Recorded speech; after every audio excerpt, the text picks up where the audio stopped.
ഒരു ചരിത്ര സ്മാരകം കൂടി ഓർമ്മയാകുന്നു. ബ്രിട്ടീഷുകാരാണ് വലിയ തുറയിൽ കപ്പലടുപ്പിക്കുവാനായി കടൽപ്പാലം നിർമ്മിച്ചത്. പിന്നീട് സ്വാതന്ത്ര്യത്തിനു ശേഷം കപ്പലിടിച്ച് ബ്രിട്ടീഷുകാർ നിർമ്മിച്ച ഈ കടൽപ്പാലം തകർന്നു. അതിനുശേഷമാണ് നിലവിലുള്ള പാലം നിർമ്മിച്ചത്.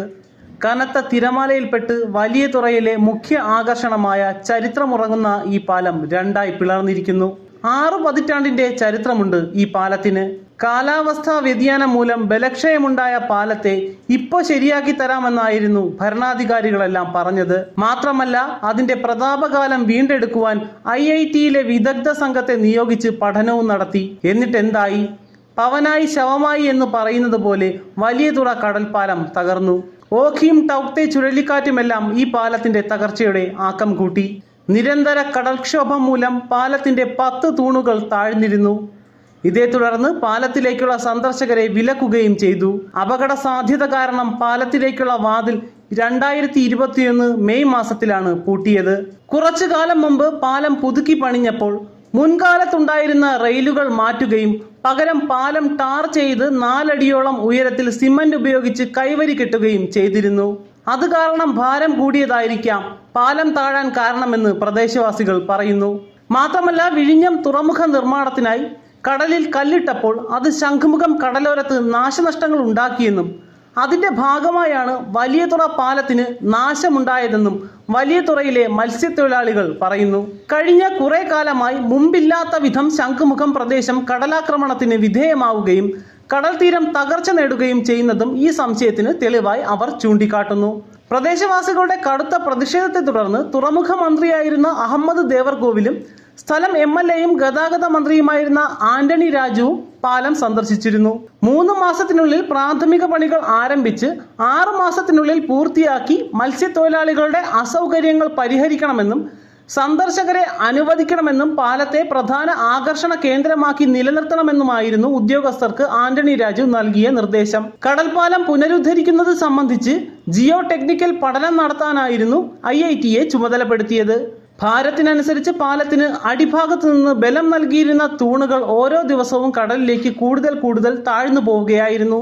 സുനാമിയെയും ഓഖി ചുഴലിക്കാറ്റിനെയും പ്രതിരോധിച്ച പാലത്തിന് പിന്നീടുണ്ടായ കടലേറ്റത്തിൽ കരയുമായുള്ള ബന്ധം നഷ്ടപ്പെടുകയായിരുന്നു. അന്ന് ഹാർബർ എഞ്ചിനീയറിംഗ് വകുപ്പ് ലക്ഷങ്ങൾ മുടക്കി പാലം നവീകരിച്ചിരുന്നു.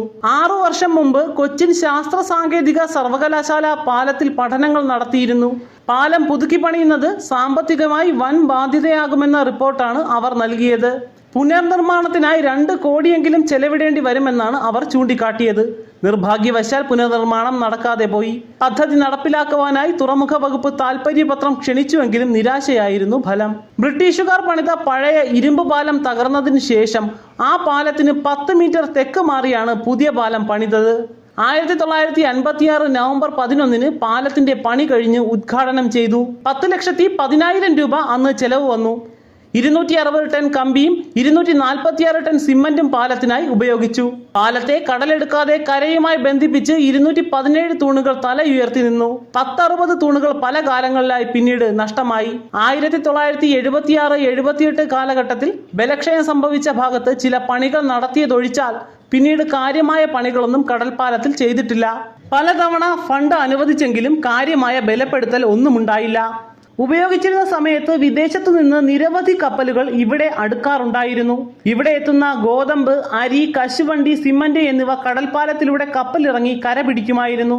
ഇങ്ങനെ കരയിലെത്തുന്ന ചരക്കുകൾ സൂക്ഷിക്കാൻ 4 ഗോഡൌണുകളാണ് പണിതത്.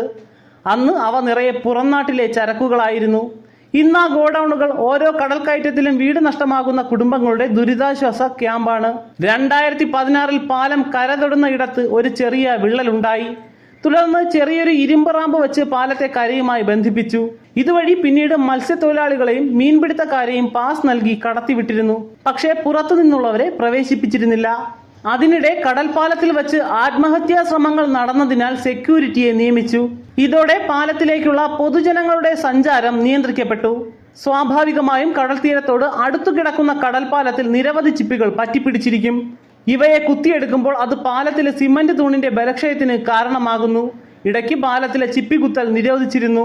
എന്നാൽ പാലം ഉപയോഗിക്കാതായതോടെ ചിപ്പികുത്ത് സജീവമായി. ഓരോ വർഷം കഴിയും തോറും തിരുവനന്തപുരത്തിന് തീരശോഷണം സംഭവിക്കുകയാണ്. 4ഉം 5ഉം വരി വീടുകൾ നഷ്ടപ്പെട്ട കഥകളാണ് ഓരോ തീരത്തിനും പറയുവാനുള്ളത്.